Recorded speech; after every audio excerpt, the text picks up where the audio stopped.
Okay, for our third example, we're asked to sketch a function. Now this time our function, f of x equals x if x is less than 0. It also equals x squared if 0 is less than or equal to x, which is less than 2.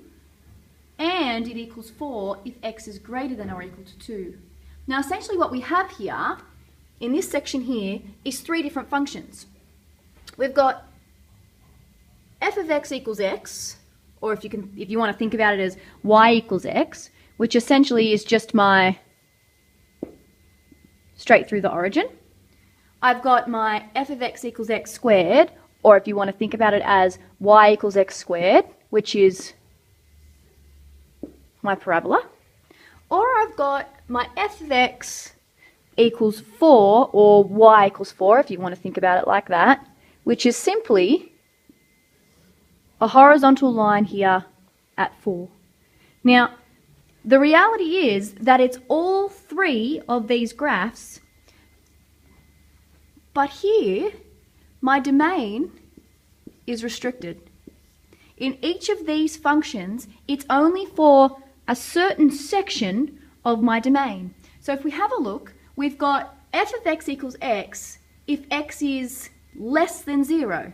So for every x value here less than 0, I have my y equals x graph. But when I get to my domain of any x value between 0 and 2, inclusive of 0, then it becomes a parabola. So in between my 0 and 2, I have my parabola. Now at the point x equals 2, remember we have the graph y equals x squared.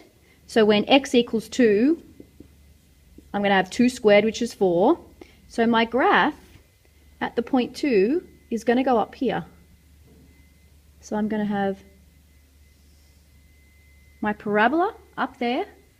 And then at the point where x is greater than or equal to 2, I just have my straight line at y equals 4. So from here onwards, and it's off onwards for infinity, I have my straight line.